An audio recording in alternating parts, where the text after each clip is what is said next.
네, 오늘은 하나님 말씀의 공동체라고 하는 제목으로 말씀을 나누도록 하겠습니다. 우리가 계속 보는 하나님의 공동체, 성령의 공동체는 서로의 필요를 나누고 그리고 그 필요에 따라서 기꺼이 아낌없이 내 것을 나눠줄 수 있는 공동체다라고 이야기를 드렸어요. 그리고 사도들은 주 예수 그리스도를 전하는 데 있어서 어려움을 겪었습니다. 당하기도 했고 많은 사람들이 그것을 보고 저렇게 예수를 전하는 것이 어려울 수 있겠구나라고 생각을 했다라고 하는 거죠. 그런데 하나님께서는 보이지 않는 손으로 그리고 직접적으로 보여주심으로 인하여서 복음, 하나님께 너무나도 위대하고 너무나도 아름답고 존귀한 그 복음을 전하는 자들을 위해서 끊임없이 하나님은 하나님의 일을 진행하고 계시고 계획하고 계시고 실행하고 계신다라고 하는 것을 우리가 배웠습니다.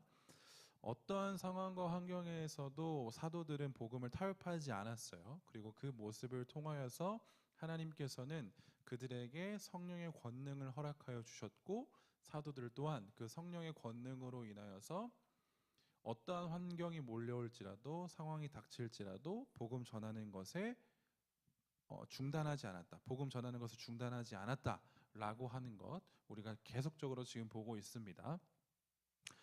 그런 모습을 통해서 교회는 성장을 하기 시작했어요. 영적으로 질적으로 성장을 하기 시작했어요. 그래서 오늘 6장 1절은 이렇게 시작을 하죠. 그때 제자가 더 많아졌다. 헬라파 유대인들이 자기의 과부들이 매일의 구제에 빠짐으로 히브리파 사람을 원망하니 라고 1절은 기록을 해요.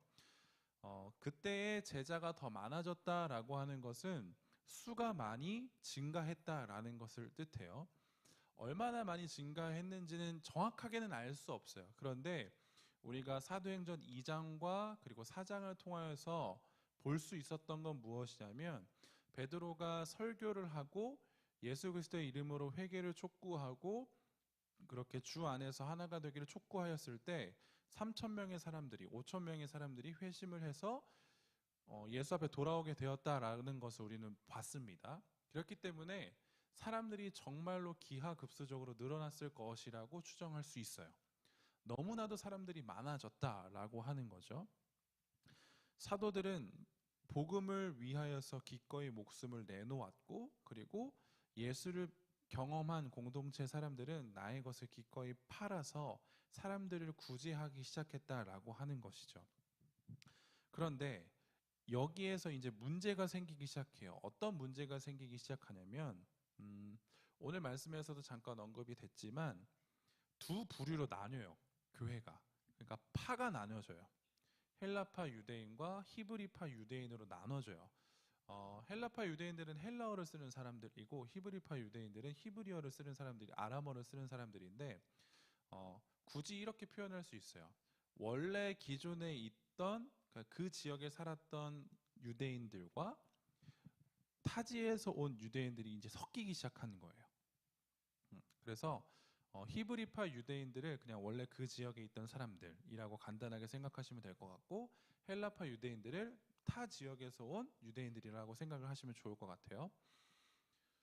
왜 그런고 살펴보면 오순절 강림, 성령 강림이 임하셨죠. 오순절. 그때 예루살렘의 유대인들이 다 같이 모이는 날이었어요. 그런데 그 엄청난 성령 강림으로 인하여서 사람들이 성령의 능력을 체험하게 되고 이제 제자들의 방언도 경험하게 되고 놀라운 그 권능을 경험하게 되면서 예루살렘에 남아 있었던 헬라파 유대인들이 참 많았다라고 하는 거죠. 그래서 계속적으로 그 감격을, 그 기쁨을, 공동체의 유익을 계속적으로 누렸을 거예요.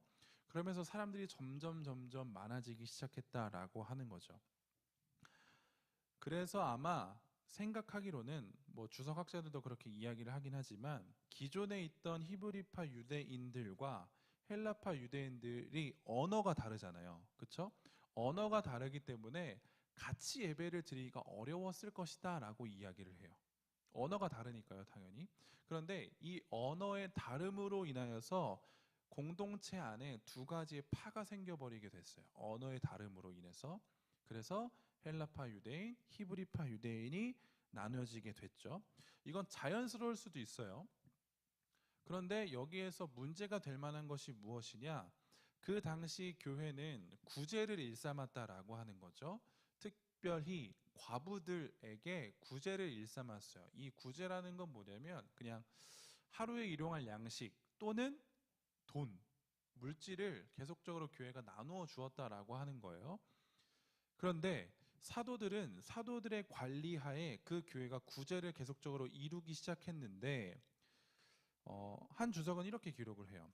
그 구제를 좀 담당하는 사람들은 물론 사도였지만 사도들과 함께 일하는 자들은 히브리파 유대인들이었다라고도 이야기를 해요. 그럼 여기서 문제가 뭐냐? 1절에 보면 헬라파 유대인들이 불평을 쏟아놓기 시작했거든요. 왜냐하면 본인들이 구제를 못 받았다는 거예요.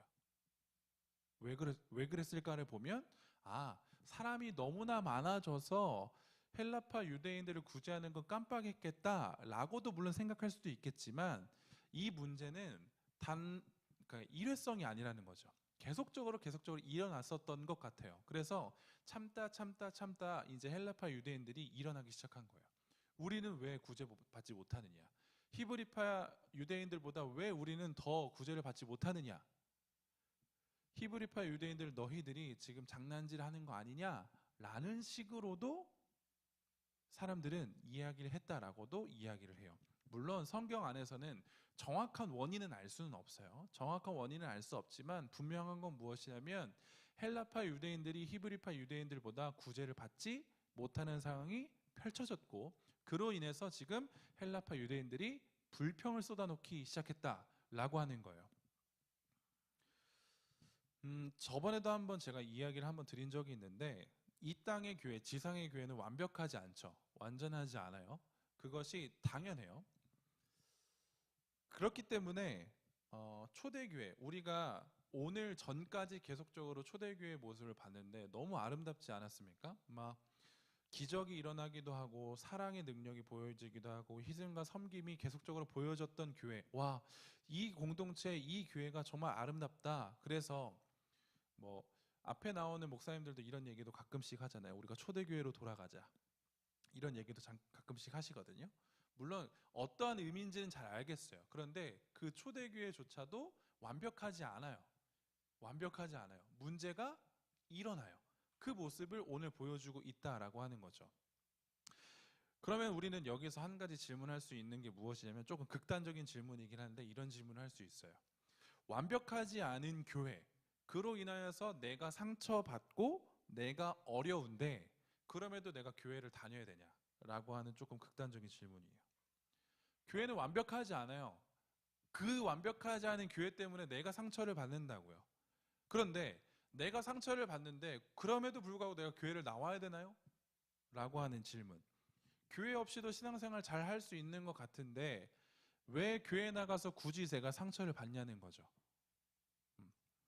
근데 이런 질문은 한참 이제 코로나 터지고 났었을 때 그리고 그 전에는 막 이렇게 수면 위로 올라오지 않았던 것 같은데 코로나 시대 때 딱 많은 사람들이 이런 얘기를 했던 것 같아요. 굳이 내가 교회를 왜 나가냐? 굳이 내가 교회를 왜 나가냐? 나 혼자 잘할 수 있는데. 그리고 교회에 상처받은 사람들은 이때다 싶어서 교회를 안 나가기 시작했죠. 아마 우리 공동체에도 있을 거예요. 저는 그때 우리 공동체가 아니었기 때문에 저 옆에 있는 교회에 있었기 때문에 여기는 잘 모르지만 거기도 그랬어요. 이때다 싶어서 안 나오는 청년들이 진짜 많았거든요. 그래서 제 기억으로는 제가 처음에 거기서 파트 전도사로 딱 갔었을 때 청년들이 250명이었어요. 근데 코로나가 터지고 나자 한 120명으로 확 줄었어요. 코로나가 끝났음에도 불구하고 지금도 아마 200이 조금 안 되는 걸로 알고 있거든요. 적어도 50명의 청년들은 그 소위 이렇게 증발했어요. 어디 간 거죠? 이때다 싶어서 교회를 안 다니는 친구들도 분명히 있었다라고 하는 거죠. 제가 여러분들에게 처음 왔었을 때 5층에서 맨 처음 안녕하세요. 저는 김용찬 목사님 강도사입니다라고 이야기하면서 처음 했던 질문 혹시 기억하세요? 기억한다 손. 제가 여러분들에게 처음 질문했던 거. 단체로 있었을 때. 벌써 기억이 안 나나요? 저 아마 5년 있었던 것 같은데 아직 2년 차예요. 처음 했던 질문. 우경 기억나니? 오! 오! 역시 회장이구만. 어. 자, 여러분들에게 되게 그랬죠. 여러분들 좀 당황하셨을 수도 있는데 뭐 처음 보는 사람이 왜 교회 다니냐고 물어보냐 이럴 수도 있는데, 자, 여러분들에게 처음 질문했던 게 그래요. 여러분들 왜 교회 다니시냐고. 음. 여러분들은 왜 교회 다니세요? 라고 물어봤어요. 네, 오늘도 저는 이 질문이 딱 떠올랐어요. 아, 우리는 왜 교회 다녀야 될까? 완전하지도 않은 교회에 굳이 나가서 굳이 거기에서 내가 상처를 받아가면서까지 내가 왜 교회를 나가야 되냐? 교회 나가지 않아도 난 신앙생활 잘할 수 있을 것 같은데 나는 왜 교회에 나가야 되냐? 라고 하는 이 질문. 우리는 왜 교회에 다녀야 될까요? 거기에 대해서 저는 뭐라고 대답했죠? 우겸아? 우리 작년 수련회 타이틀 기억나세요? 예수님 때문에. 자, 우리가 교회 다니는 이유는 뭐다? 예수님 때문이에요. 예수님 때문에. 만약에 오늘 본문에서와 같이 구제 때문에, 나의 먹고 살 것 때문에, 나의 필요 때문에, 그리고 오늘날로 와서 누군가의 관계 때문에, 만약에 내가 그렇게 교회를 다닌다라고 한다면 반드시 그것 때문에 문제가 생겨요. 반드시 그것 때문에 내가 교회에 가기 싫어질 만한 이유들이 생겨요. 여러분들 잘 아시잖아요. 그렇죠? 친구 따라 교회 왔어요. 근데 그 친구 안 나온대. 그럼 나 교회 나와야 돼요? 안 나온다고요. 음. 이게 우리들이에요. 교회 나오는 이유는 다른 부수적인 게 될 수 없어요. 만약에 그렇게 되면 이렇게 생각할 수도 있어요. 상상이지만 제가 헬라파 유대인이에요. 난 구제를 받지 못했어. 근데 여기 오기 전에 저 교회에 대한 소문이 너무 좋았더라고. 그래서 저기 가면 내가 먹고 살 수 있대요. 그래? 저 공동체가 좋다고? 그래, 나도 가봐야지. 갔어요. 근데 웬걸 분위기가 너무 좋아. 그래서 나 여기 정착해야지 등록했어요. 근데 1주, 2주, 3주까지는 구제를 잘 받았어. 그냥저냥. 근데 한 달, 두 달, 세 달, 내가 구제를 잘 못 받아. 근데 내 옆에 히브리 사람 보니까 걘 잘 받네. 그러면 어떤 생각이 나죠? 난 왜 안 줘? 라는 생각이 난다고요. 그래서 아마 이건 상상이에요. 그래서 아마 그렇게 온 사람들은 뭐야, 이 공동체 듣던 것보단 별론데? 처음엔 잘해주는 것 같더니 뭐야, 등록했으니 이제 잘 적응했으니 별로 잘 안 챙기는데? 라고 하면서 교회를 떠났던 사람들도 있었을 거라고 저는 생각을 해요. 물론 이건 성경에 나오지 않아서 상상이지만, 교회라고 하는 것은 완벽하지 않기 때문에, 완전하지 않기 때문에 언제나 문제가 찰랑찰랑 수면 위로 있어요. 그러니까 문제는 지금도 진행 중이고 앞으로도 문제가 다가올 거예요. 우리는 그걸 잘 알고 있어야 돼요. 아, 교회는 언제나 문제가 있다. 그리고 문제가 없는 것처럼 보이면 반드시 문제가 찾아온다. 라고 하는 것을 우리는 잘 알고 있어야 합니다. 소문이 좋아서 왔는데 겪어보니 들어보니 분쟁이 있어요. 구제에 대한 분쟁이 있어요. 그래서 교회를 떠나는 사람들도 있었을 거다. 오늘날 우리 교회도 마찬가지죠. 막 교회를 알아봐요. 이리저리 막 유튜브 통해서, 친구를 통해서, 지인을 통해서 막 교회를 알아본다고요. 그런데 이 교회 좋아서 왔더니 어라? 애들도 별론 것 같고 말씀도 별론 것 같아. 그러면 교회 또 옮기죠. 언제까지 옮길까요? 내 마음에 들 때까지요. 그럼 생각해 보세요. 내 마음에 드는 완벽한 교회가 있을까요? 내 마음에 드는 교회는 뭔 교회예요? 어떤 교회예요? 내 마음에 드는 교회는? 전 그걸 잘 모르겠어요. 그래서 교회, 교회를 옮기는 건 정말 신중한 문제입니다, 여러분. 정말 신중한 문제예요. 근데 부득이하게 내가 예를 들어서 결혼을 해서 교회를 옮긴다거나 아니면 내가 다른 곳으로 직장을 잡아서 교회를 옮긴다라고 했었을 때 부득이하게 옮길 수도 있어요. 그런데 내가 여기에 살면서 교회를 옮긴다라고 하는 생각은 굉장히 위험할 수 있어요. 왜냐면 간단한 예로, 실예로 보냐면 지금 교회는 거의 수평 이동이 많거든요. 수평 이동. 이 말이 무슨 말이냐? 교회를 다니는 사람이 교회를 옮긴다고요. 다른 곳으로. 자, 그러면 우리 교회에도 예를 들어서 다른 교회에 다녔던 친구들이 온다고 칩시다. 그럼 저는 무슨 생각을 하냐면 왜 왔지? 라는 생각을 해요. 그 교회에서 무슨 일이 있었길래 왜 왔지? 라는 생각을 해요. 그래서 교회를 알아봐요. 예전에 다녔던 교회가 어떤 교회인지를 알아봐요. 그래서 우리 합동교단이면 조금 안심을 하지만 다른 교단이면 한 번 더 생각을 해요. 왜 그 교단에서 여기를 왔지? 라는 생각을 해요. 그런데 그러면서 제가 이제 새로운 사람들과 신방을 하면서 이야기를 하면서 만약에 제가 그 궁금증들이 해결되지 않으면 저는 그 교회에 전화를 해요. 그래서 안녕하세요. 저는 여기 대한예수교 장로회 합동 주는교회입니다. 청년부 목사입니다. 혹시 이런 청년이 그 교회에 출석했었나요? 근데 여기서 만약에 X다. 아니요? 라고 하면 뭐죠? 이거 왜? 조금 이렇게 되는 거예요. 근데 네! 라고 하면 안심이 되죠. 아, 그렇군요. 그런데 그 청년이 저희 교회에 등록을 했습니다. 혹시 알고 계신가요? 아니요? 그럼 이건 뭐다? 거기 생활을 잘 안 한 거죠. 아, 그럼 이 친구가 왔는데 혹시 거기 무슨 문제가 있었습니까? 라고 물어봐요. 그런데 다행히도 한 번도 이렇게 한 적은 없어요. 근데 제 머릿속에는 항상 그게 있어요. 음, 교회를 옮긴다는 건 정말 쉽지 않은 일이에요. 너무 어려운 일이에요. 이게 내가 마음에 들지 않는다고 교회를 옮긴다? 이게 정말 어렵다고요. 교회는 내 입맛에 맞게 다니는 곳이 아니에요. 교회는 예수님 때문에 나와야 되는 곳이에요. 예수님 때문에 다녀야 되는 곳이에요. 예수님을 만나고 예수님을 알고 예수님을 배우는 곳이 교회예요. 교회는 하나님의 자녀들이 모인 곳이거든요. 그래서 칼빈이라는 사람은 교회에 대해서 이렇게 이야기를 해요. 화면 한번 보시죠. 하나님은 자기의 자녀들을 교회의 품에 모으신대요. 그래서 그들이 유아와 어린아이일 동안에 줄곧 교회의 사역과 섬김으로 양육을 받게 하실 뿐만 아니라 이 양육은 말씀으로겠죠. 어른이 되어서도 믿음의 목표에 도달하는 마지막까지 모성적 돌봄으로 계속적인 다스림을 받게 하신다. 어디를 통해서요? 교회를 통해서. 진정 하나님의 택하심을 받은 자들 모두는 그리스도 안에서 결합되어 한 머리에 의지하는 가운데 한 몸으로 자라간다. 교회의 머리는 예수 그리스도입니다. 우리는 교회의 각 마디 지체로서 예수 그리스도와 우리가 한 몸이 되는 거예요.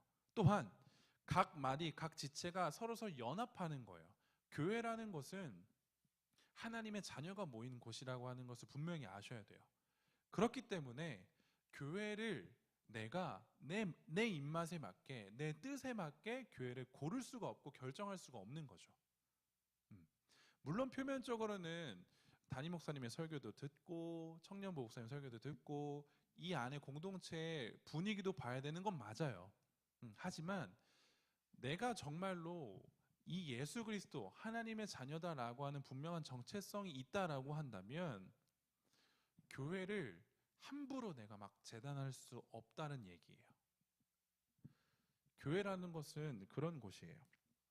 완벽하진 않지만 교회는 예수님 때문에 내가 다니는 곳이기 때문에 예수님으로 인하여서 예수를 배우고 예수를 알아가는 데 힘써야 되는 곳이기 때문에 내가 이 교회에서 예수를 알아가기에 참 좋겠다, 적합하겠다라는 마음이 있다라고 한다면 등록해서 정말로 내가 거기서 열심히 신앙생활을 해야 돼요.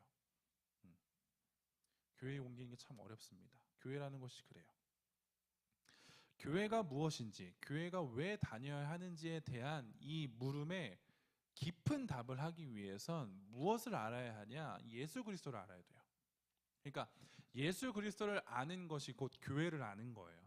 내가 예수 그리스도를 깊이 알면 알수록 교회에 대해서 깊이 알게 되거든요. 그렇기 때문에 교회라는 것은 반드시 예수와 연관될 수밖에 없어요. 교회라는 것을 알기 위해서는 내가 왜 교회를 다녀야 하는 건가 라고 하는 이 질문에 정말로 잘 대답하기 위해선 우리는 예수 그리스도를 정말로 잘 알아가야 할 필요가 있다라고 하는 겁니다. 예수 그리스도 안에서 우리는 하나님의 자녀가 되었고 그리고 우리는 교회로 부르심을 받은 자들이에요.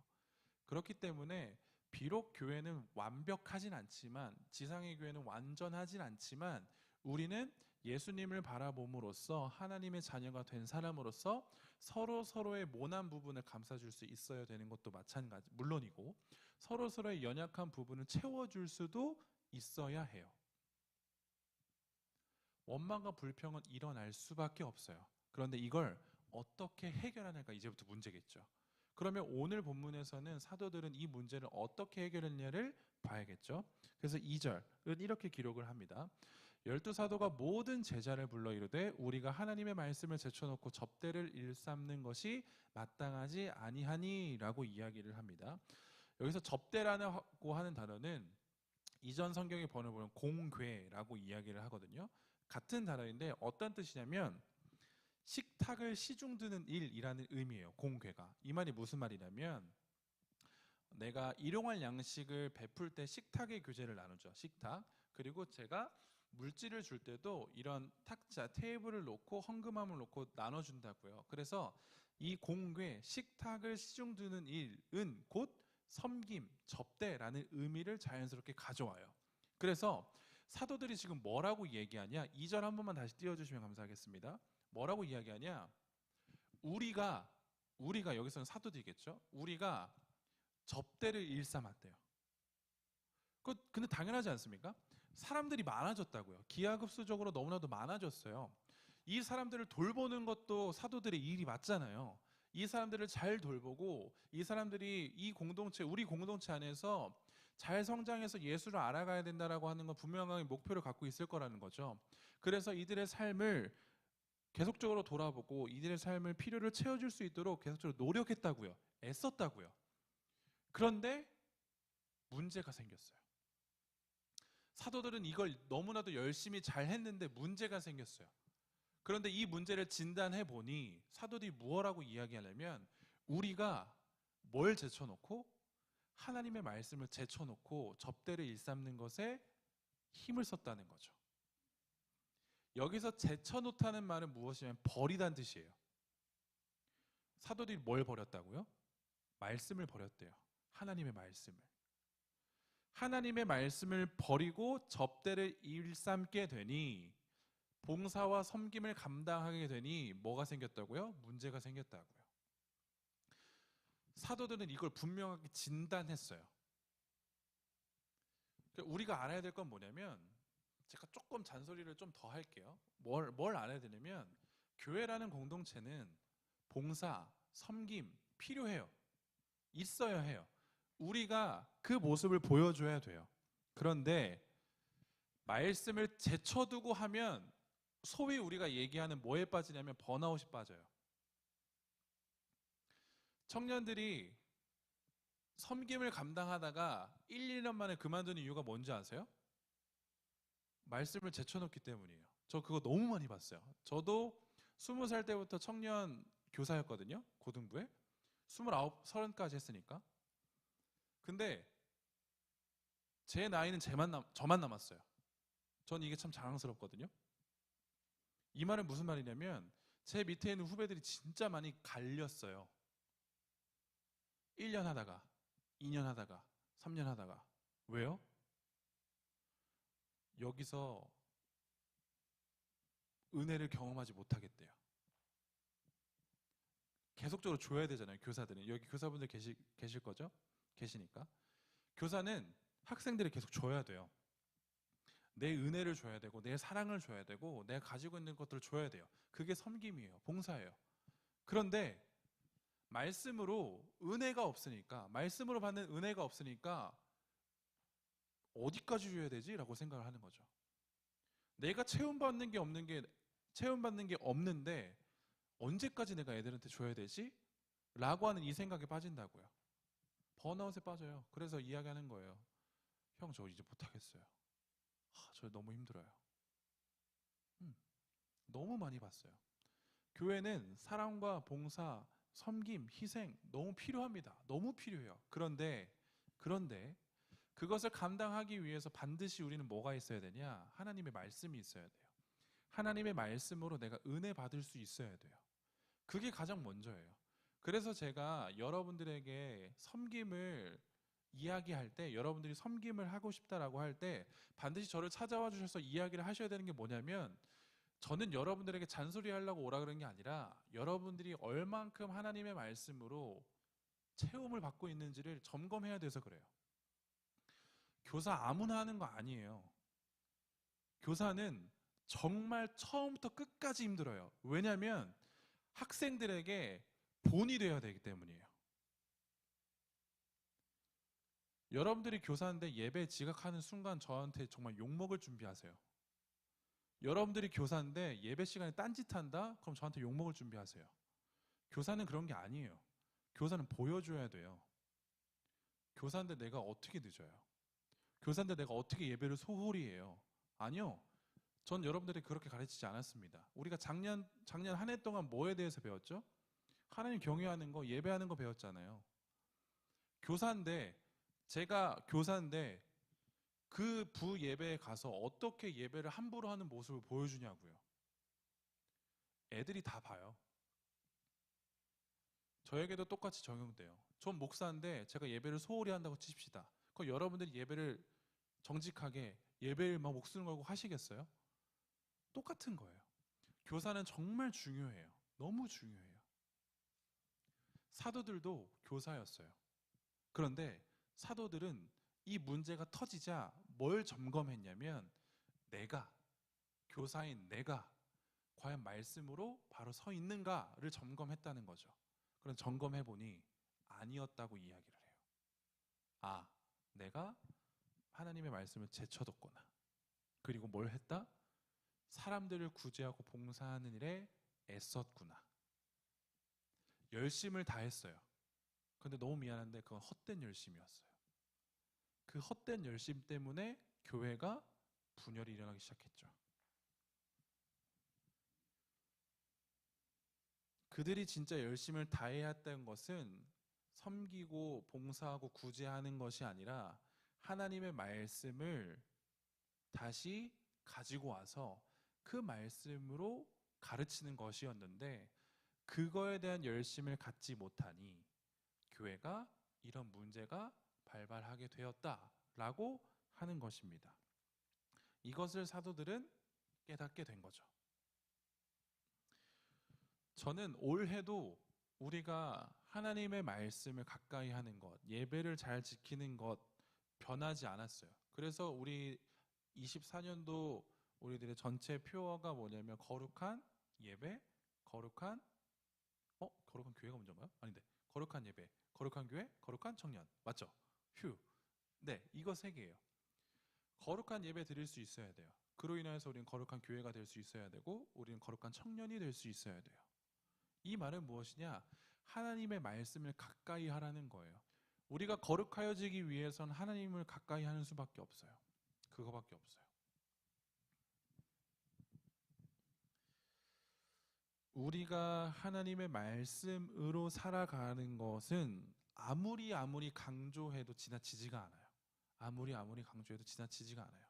그렇기 때문에 여러분들 정말 말씀 가까이 하시려고 애쓰셔야 해요. 노력하셔야 돼요. 안 돼도 되게 하셔야 돼요. 그래야지 우리는 거룩하게 살아갈 수 있고 그래야지 우리는 소위 이야기는 번아웃에 빠지지 않아요. 그것을 우리는 잘 기억해야 한다라고 하는 겁니다. 사도들은 자신들의 모난 부분에 대해서 정직하게 이야기를 하고 이 대안을 만들기 시작했어요. 그래서 이 대안을 만들려고 3절에서 이렇게 이야기를 하죠. 형제들아 너희 가운데서 성령과 지혜가 충만하여 칭찬받는 사람 7을 택하라. 우리가 이 일을 그들에게 맡기고 4절 우리는 오로지 기도하는 일과 말씀 사역에 힘쓰리라 하니. 사도들은 대안을 내놨어요. 무엇이냐면 사람을 세우는 거였어요. 사람을 세우는 거예요. 그래서 어떤 사람을 세울 거냐? 말씀에 근거하여 5가지의 기준이 있어요. 그런데 오늘 말씀을 보면 오늘 말씀 한 번만 다시 띄워주실래요? 방금 읽은 거 3절. 자, 우리가 지금 개역개정으로 보고 있는데 개역개정으로는 마치 한 3가지 정도인 것 같죠. 성령이 충만하고 지혜가 충만하고 칭찬받는 사람. 이 3가지 조건인 것 같은데 조금 원문으로 보면 조건이 5가지예요. 조건이 5가지예요. 첫 번째는 뭐냐면 첫 번째 조건, 그 당시의 시대적인 배경이니까 오해하지 마세요. 첫 번째 조건은 남자예요. 이 말씀에서 남자가 어디 나와 있죠? 없어요. 남자가 없죠. 근데 여기서 너희, 어머, 고마워요. 오, 현어가 점점 발전하네. 고마워요. 너희라고 하는 단어 있죠. 근데 이 너희라고 하는 단어가 헬라어로 보면 남성형이에요. 그러니까 헬라어라고 하는 단어가 조금 되게 별로 안 좋은 게 뭐 남성형, 여성형, 중성형 막 이런 게 있어요. 남성형이에요. 그러니까 너희라고 했을 때 사도들은 무엇을 염두에 두고 썼냐? 남자를 뽑아야 된다는 것을 염두에 두고 썼어요. 그래서 첫 번째 조건은 남자예요. 자, 그리고 두 번째는 뭐냐면 성도, 신자예요. 자, 남자, 너희 가운데서, 그러니까 우리 공동체 가운데서 뽑으라는 거예요. 신자여야 돼요. 신자여야 돼요. 자, 그리고 세 번째, 뭐가 있어야 된다고요? 성령이 충만해야 된다. 그런데 이 성령에 대해서 이야기를 하기 전에 바로 밑에 있는 칭찬받는 사람이죠. 칭찬받는 사람. 이 말을 쉽게 얘기하면 교회 안에서 우리 공동체 가운데에서 평판이 좋은 사람이에요. 평판이 좋은 사람. 이런 거죠. 아, 오케이. 우겸이면 오케이. 인정. 이런 느낌. 황운경이면 오케이. 회장 할만하지. 이런 거. 그쵸? 우리 회장 우겸이 뽑을 때 그런 마음으로 뽑았잖아요. 아, 우겸이 평판 좋지. 그쵸? 그래서 이 칭찬받는 사람, 평판이 좋은 사람을 뽑아야 되는 거예요. 이 칭찬받다라고 하는 이 의미는 입증하다, 증명하다, 확증하다라는 의미를 담고 있대요. 그래서 공동체가 공동체 안에서 그 사람이 입증이 되는 거예요. 아, 이 사람이면 할 수 있겠어라고 하는 이 세 번째 조건. 그 네 번째 조건은 성령이 충만해야 돼요. 성령이 충만하다. 자, 이 말을 조금 어떻게 풀어낼 수 있냐면 견고한 영성을 가진 자라고 표현할 수 있어요. 견고한 영성을 가진 자. 견고한 영성이 뭘까요? 견고한 영성을 어떻게 해석하실래요? 여러분들 한번 떠올려 보세요. 조금 잔인하지만 우리 공동체에 견고한 영성을 가진 사람이 누가 있죠? 너무 어렵죠? 견고한 영성. 이게 뭐람? 어떻게 해석하면 좋을까에 대해서 한번 생각을 해보자고요.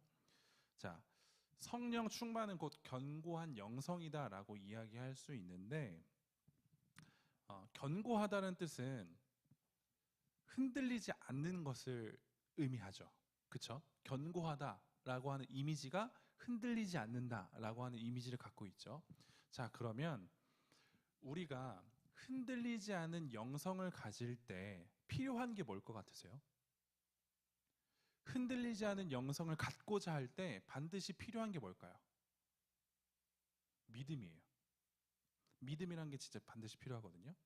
그러면 곧 이렇게 얘기할 수 있어요. 견고한 영성은 곧 견고한 믿음이다라고도 이야기할 수 있겠죠. 그러면 이 믿음은 뭐에 대한 믿음이죠? 제가 늘 얘기하지만 믿음은 대상이 있어야 되죠. 뭐에 대한 믿음이죠? 예수님에 대한 믿음이죠. 그렇죠? 그러면 제가 여러분들을 신방할 때 이런 얘기 자주 했던 거 기억하시죠? 당신은 구원의 확신이 있습니까? 이 말 기억하시죠? 구원의 확신은 흔들리나요? 흔들리지 않나요? 구원의 확신은 흔들릴까요? 흔들리지 않을까요? 흔들려요. 흔들리잖아요. 왜냐하면 이걸 잘 생각하셔야 돼요. 구원의 확신은 뿌리채 뽑히진 않아요. 그렇죠? 근데 흔들릴 수는 있어요. 왜냐하면 이 구원의 확신은 누가 확신하게 되는 거죠? 나죠. 내 스스로 확신하게 되죠. 그래서 구원의 확신은 주관적이에요. 제가 예를 들어서 예림이한테 예림아 너는 구원의 확신이 있는 것 같아 라고 이야기할 수 없다고요. 그렇죠? 예림이 스스로가 난 구원의 확신이 있습니다 라고 고백할 수 있어야 되는 거예요. 이 확신이라고 하는 요소가 구원의 확신이라는 요소가 주관적이거든요. 그래서 흔들릴 수밖에 없어요. 그래서 제가 뒷붙이는 말이 뭐냐면 그래서 날마다 구원의 확신을 점검하셔야 돼요 라고 이야기를 해요. 믿음은 반드시 있고 없고 둘 중에 하나예요. 믿음이라고 하는 것은, 예수에 대한 믿음이라고 하는 것은 있고 없고 둘 중 하나입니다. 중간지대는 없어요. 여기서부터 시작하셔야 돼요. 그렇기 때문에 지금 여기에 난 우리들은 믿음이 있는 자다 없는 자다? 있는 자다. 모르겠어요는 없어요. 모르겠어요는 없는 거야. 아시겠죠? 믿음이라는 건 있고 없고 둘 중 하나 분명해요. 자, 그러면 우리는 믿음이 있는 자들이다 라고 하는 전제하에, 그러면 믿음에 대한 정도가 있어요. 제가 수요일인가 금요일 오후 예배 때 한번 어른들과 같이 말씀을 나누면서 이 얘기를 한 적이 있는데, 믿음은 있고 없고에 대해서 먼저 시작을 해요. 그러면 믿음이 있다라고 한다면 우리는 여기서부터 믿음의 정도를 따질 거예요. 이 정도는 약하다 강하다로 따질 수 있어요. 그러니 믿음은 약한 사람이 있고 믿음이 강한 사람이 있다. 그러면 오늘 여기에서 조건을 내걸었죠. 성령 충만한 자, 견고한 영성, 견고한 믿음을 가진 자. 그럼 곧 뭐라고 얘기할 수 있다? 믿음이 강한 자. 자, 그럼 질문이요. 어떻게 하면 믿음이 강해지죠? 우리 믿음 강해지는 거 소원하죠. 우리도 믿음 강해지고 싶죠. 자, 그럼 어떻게 하면 믿음이 강해져요? 어떻게 하면 믿음이 강해지죠? 말씀 보면 이렇게 나와 있어요. 말씀 한번 띄워주세요. 네, 지금 이 말씀이요. 띄워주세요. 오케이. 자, 히브리서 이렇게 나와 있습니다. 이는 젖을 먹는 자마다 어린아이니 의의 말씀을 경험하지 못한 자요. 14절. 단단한 음식은 장성한 자의 것이니 그들은 지각을 사용함으로 연단을 받아 선악을 분별하는 자들이니라. 자, 여기에서 히브리서 기자는 믿음의 약함, 강함을 어떻게 묘사하냐면, 믿음이 약한 자는 뭘 먹는 자? 젖을 먹는 자. 믿음이 강한 자는 단단한 음식을 먹는 자라고 표현해요. 그런데 13절이요. 믿음이 약한 사람은 젖을 먹는 자인데 무엇 때문에 약한 거죠? 뒤에 의의 말씀을 경험하지 못했기 때문에. 자, 그럼 여기서 우리는 너무나도 중요한 힌트를 얻었죠. 믿음이 강하여지기 위해서 우리는 뭘 해야 해요? 의의 말씀을 경험해야 돼요. 우리들의 믿음이 강하여지기 위해서는 구제, 봉사, 조금 세게 할게요. 이따위 것들이 아니에요. 우리의 믿음이 강하게 되기 위해서 뭘 해야 된다? 의의 말씀을 경험해야 된다는 거예요. 성령 충만한 자, 견고한 영성을 가진 자가 되고 싶으세요? 그럼 내가 의의 말씀을 경험하고 있나를 먼저 점검하셔야 돼요. 그런 다음에 교회를 세우기 위해 봉사하세요. 섬김을 감당하세요. 그게 건강한 거예요. 이게 성령 충만한 자입니다. 자, 그리고 또 하나, 지혜가 충만한 자가 필요해요. 지혜가 충만하다. 자, 지혜가 충만하다라고 하는 것을 어떻게 이야기할 수 있냐면, 이 충만이라고 하는 이 의미는 성령에도 성령이 충만해야 되고 지혜가 충만해야 된다라고 이야기를 하지만, 이 충만이라고 하는 단어는 어떤 이미지가 연상이 되냐면 차고 넘치는 이미지가 연상이 되죠. 그렇죠? 그러니까 내 한계를 뛰어넘는 것을 조금 이미지화할 수 있어요. 지혜가 차고 넘쳐야 돼요. 지혜가 차고 넘쳐야 돼요. 그런데 성경 안에서 지혜를 두 가지로 나눌 수 있어요. 성경 안에서 이야기하는 지혜는 두 가지예요. 뭐냐면 땅의 지혜와 하늘의 지혜예요. 땅의 지혜와 하늘의 지혜. 야고보서 3장은 이렇게 기록을 합니다. 너희 중에 지혜와 총명이 있는 자가 누구냐? 그는 선행으로 말미암아 지혜의 온유함으로 그 행함을 보일지니라. 그러나 너희 마음속에 독한 시기와 다툼이 있으면 자랑하지 말라. 진리를 거슬러 거짓말하지 말라. 15절이요. 이러한 지혜는 위로부터 내려온 것이 아니요 땅 위의 것이요 정욕의 것이요 귀신의 것이니 시기와 다툼이 있는 곳에는 혼란과 모든 악한 일이 있음이라. 오직 위로부터 난 지혜는 첫째 성결하고 다음에 화평하고 관용하고 양순하며 긍휼과 선한 열매가 가득하고 편견과 거짓이 없나니 화평하게 하는 자들은 화평으로 심어 의의 열매를 거두느니라. 아멘. 야고보는 무엇라 이야기하냐면 지혜는 땅 위의 지혜와 하늘의 지혜가 있대요. 위로부터 오는 지혜가 있대요. 자, 그러면 오늘 여기에서 사도들이 제시한 지혜 충만한 자는 땅의 지혜가 충만한 자인가요? 하늘의 지혜가 충만한 자인가요?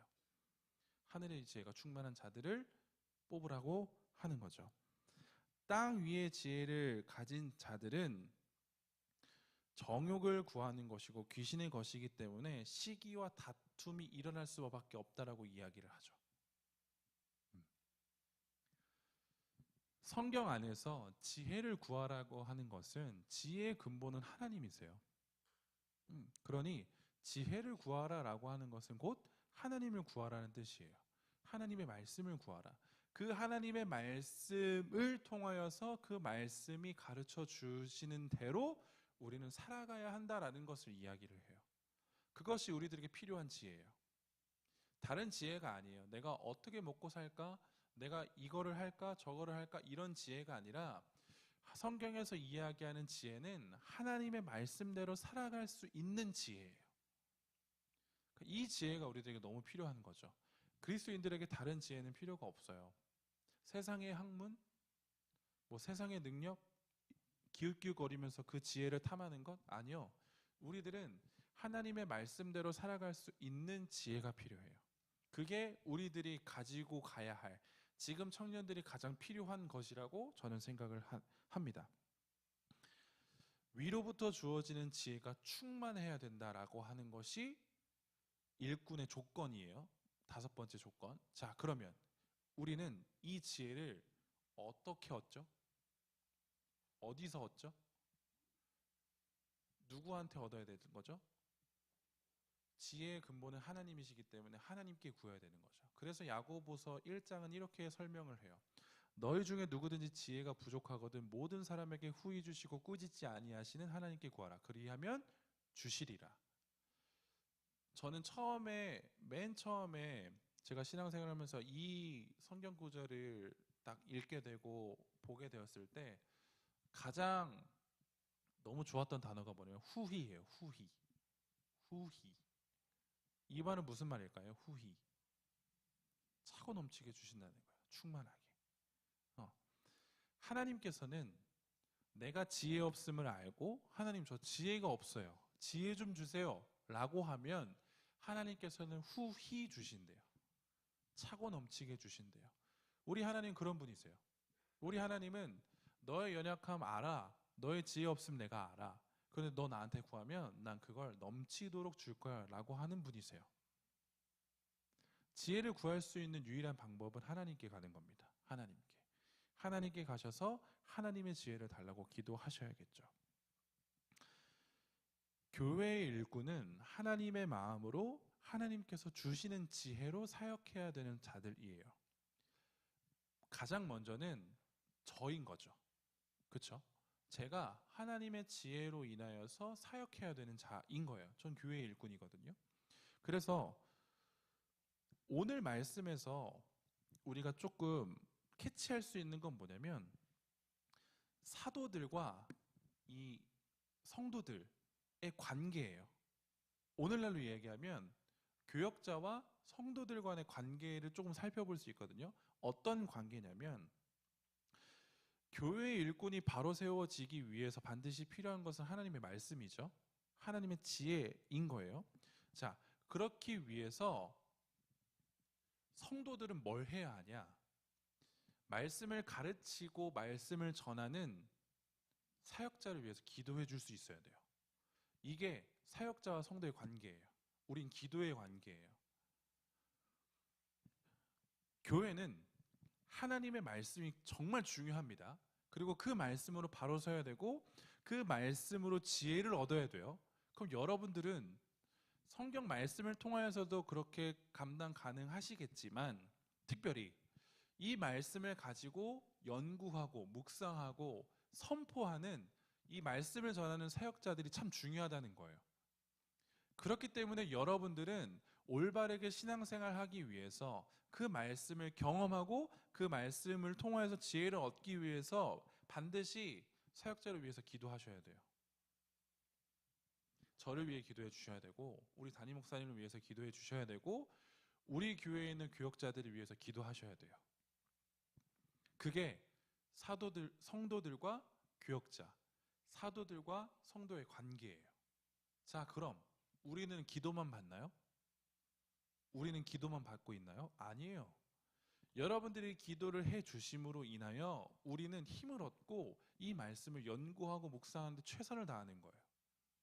그래서 여러분들은 늘 저의 말씀을 귀 기울이셔야 돼요. 왜냐면 저 목사가 오늘은 이상한데? 라는 걸 판단하셔야 돼요. 그러니까 제가 제자훈련생들에게 늘상 하는 얘기가 있죠. 저의 말씀을 꼭 피드백해라. 그렇죠? 그러니까 좋습니다, 안 좋습니다 이걸 떠나서 지금 저 목사님이 하려는 말이 도대체 뭔가? 저 사람이 정말로 성경을 잘 연구한 게 맞나? 근데 여러분 그걸 제가 어떻게 알아요? 라고 이야기할 것 같죠? 아니요, 여러분들은 다 알아요. 진짜 다 알 수 있어요. 저 앞에 있는 목사가, 저 앞에 있는 사람이 성경을 연구했는지 안 했는지 여러분들 알 수 있다고요. 알 수 있어요. 왜냐하면 하나님의 말씀은 성령님께서 움직여 주시는 것이기 때문에, 성령님께서 깨닫게 하여 주시는 것이기 때문에 여러분들 안에 성령님이 계시다라고 한다면 제가 전하는 말씀을 가지고 여러분들은 판단하실 수 있어요. 여러분들의 능력이 아니라 제 능력이 아니라 성령님께서 해주시는 것이기 때문이에요. 그래서 우리는 서로 기도해 줄 수 있는 사이여야 돼요. 그래서 저는 그 기도의 힘을 얻어서 말씀을 치열하게 묵상하는 거, 치열하게 연구하는 거, 그게 저에게, 사도들에게 필요한 거예요. 중요한 거예요.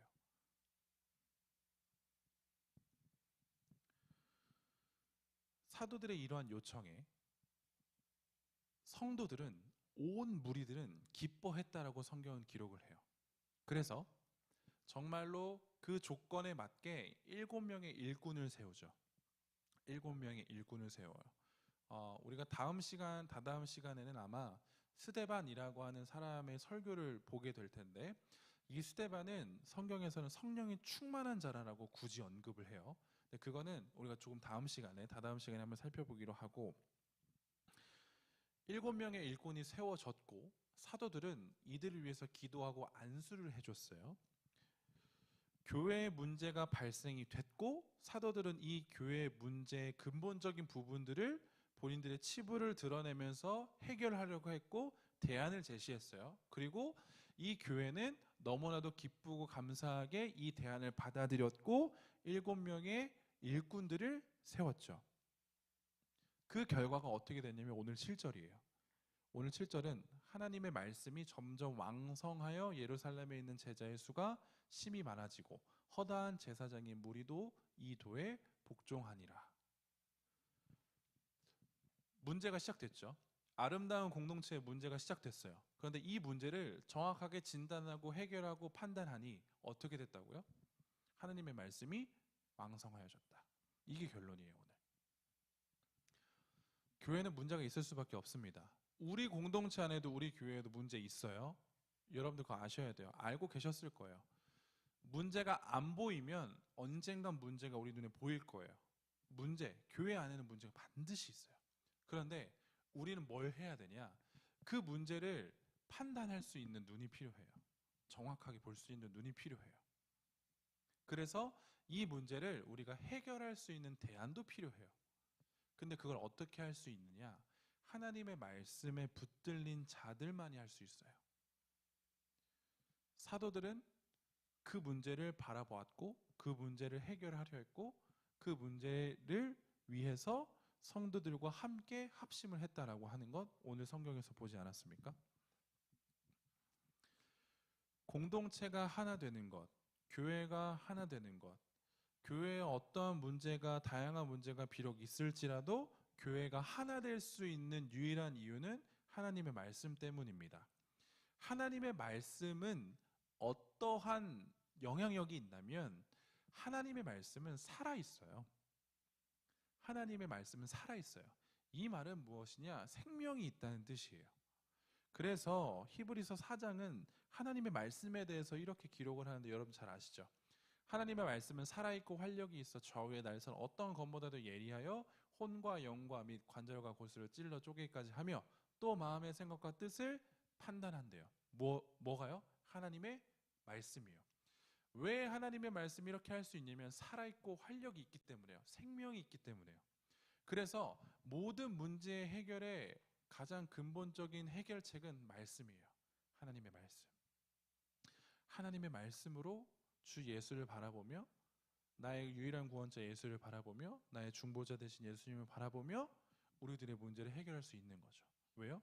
그 예수님이 생명이시니까요. 그 하나님의 말씀을 조명하여 주시고 가르쳐 주시는 분이 그 생명 되신 예수님이니까요. 그래서 교회는 예수를 바라보지 않으면 절대 생명력이 없습니다. 교회가 예수를 전하지 않으면 절대 생명력이 없어요. 여러분들이 이제 2주 후면 우리 해피데이 하거든요. 우리 청년부도. 우리가 예수 전하지 않으면 누가 생명을 줄까요? 우리가 예수 전하지 않으면 다른 어떤 공동체가 생명을 줄 수 있다고 생각하시나요? 아니요. 교회가 전하지 않으면, 우리가 전하지 않으면 생명을 전해줄 수 있는 공동체 사람은 아무도 없습니다. 그러니까 우리가 내 옆에 있는 친구들, 우리 가족들에게 복음을 전해야 하는 이유가 여기 있는 거죠. 하나님의 말씀은 곧 살아있고 운동력이 있기 때문에, 활력이 있기 때문에, 생명이 있기 때문에 이 생명이 회복시킨다, 살리신다 라고 하는 분명한 고백이 우리들에게 있어야 한다라고 하는 겁니다. 그래서 교회를 살게 하시는 이도 하나님의 말씀이시여 주 예수 그리스도시여 우리들의 인생도 소망 없고 희망 없고 죽어가는 우리들의 인생도 살리시는 분은 누구시다? 주 예수 그리스도시다. 하나님의 말씀이시다. 그래서 그 하나님의 말씀을 주야로 묵상하고 날마다 가까이 하는 것이 우리들에게 반드시 필요하다라고 하는 것. 이것을 우리는 반드시 기억하며 신앙생활하는 저와 여러분들이 되면 좋겠습니다.